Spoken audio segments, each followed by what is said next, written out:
Sir November 26, 27వ తేదీన మీ సాక్షాత్తు ఇష్ట దైవమైన వెంకటేశ్వర స్వామి కొలుదీరిన తిరుపతికి వచ్చేస్తున్నారని చూస్తున్నాం సార్. అవును. మీరు ఆ తేదీలలో తిరుపతి ప్రజలని వాళ్ళ కష్టాలని వెంకటేశ్వర స్వామి రూపంలో మీరే వస్తున్నారని చాలా మంది అంటున్నారు.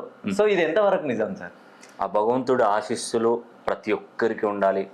ఆ భగవంతునితో నన్ను పోల్చడం ఒక 1% కాదు కదా, అస్సలు 1% కూడా కాదు, -1% కూడా కాదు. ఆ భగవంతుడు ఎక్కడా?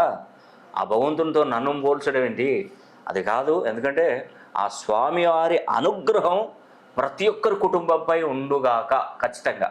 నేను ఆ భగవంతుని నేను అక్కడికి వెంకటేశ్వర స్వామి సమక్షంలోకి వెళ్ళినప్పుడు ఆ స్వామివారిని కోరుకునేది కూడా నేను ఒకటే.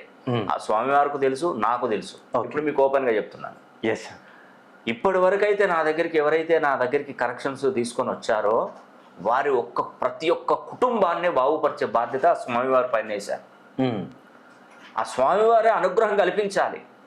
ఒక పురాణంలో ఉంది, ఎప్పుడైతే నీ గురించి నువ్వు కోరుకుంటావో అది తీర్చాడు భగవంతుడు. ఓకే. అదే ఎదుటివాడు బాగు గురించి నువ్వు కోరుకున్నావో ఆ భగవంతుడు నీకు మంచితనాన్ని ఇస్తాడు, మీకు మంచి చేస్తాడు, దానికి రెట్టింపు వాళ్ళకు మంచి చేస్తాడు. ఓకే అని ఒక పురాణంలో రాసిపెట్టింది. అంటే ఎప్పుడు కూడా మన గురించి మనం ఆలోచించుకోవద్దు. ఓకే. మనకు ఎదుటివాడి మేలు కోరినప్పుడే మనం మేలు జరుగుతుంది, మనకు మేలు జరుగుతుంది.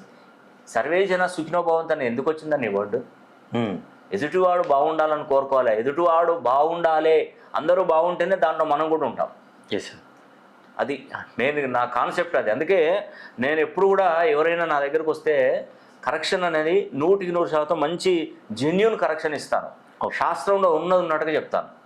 వాళ్ళకి ఏదైనా సమస్య వచ్చింది అనుకోండి, ఒకతనికి మృత్యు అతని వెంబడిస్తుంది, చనిపోవడానికి సిద్ధంగా ఉన్నాడు. మినిమం నేను అంచనా వేసింది, నేను అంచనా వేసి గవ్వలు వేసినప్పుడు కొంత సమయం చూపెడుతుంది, ఒక 1 year టైం చూపెడుతుంది.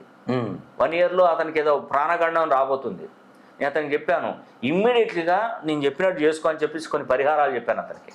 ఓకే. అతను చేసుకుంటే ఖచ్చితంగా మంచి జరుగుతుంది, చేసుకోకపోతే ఆ యొక్క వెంకటేశ్వర స్వామి అతన్ని బతికించాలి. ఓకే. ఎందుకంటే మనకు శాస్త్రం తెలుస్తుంది. అంటే మనం ఏదో మనిషిని ఇబ్బంది పెట్టాలని కాదు, నేను ఈ ప్రాబ్లం ఉంటుందని కూడా నేను చెప్పానండి. ఈ పూజ చేసుకో అని చెప్తాను అంతే. ఎవరికైనా నువ్వు చనిపోతావు ఈ టైంలో అంటే ఏంటి, అది మామూలుగా తమాషా కాదు కదా. అవును సార్. సమస్య ఇది ఉందమ్మా, ఇమీడియట్గా చేసుకోవాలి, నా మాట వినండి అని చెప్తే ఒక అతను నా దగ్గర డబ్బులు లేవు సార్ అని చెప్పాడు. పలానాకు అక్కడికి వెళ్ళి శక్తిపీఠాల నుండి కుంకుమను సేకరించని చెప్తే డబ్బులు లేవు అన్నాడు. నువ్వు నాకు ఇచ్చిన ఫీజు వాపస్ ఇచ్చేసిన, నీకేమన్నా కావాలనుకుంటే నేను ఇంకా సాయం చేస్తా,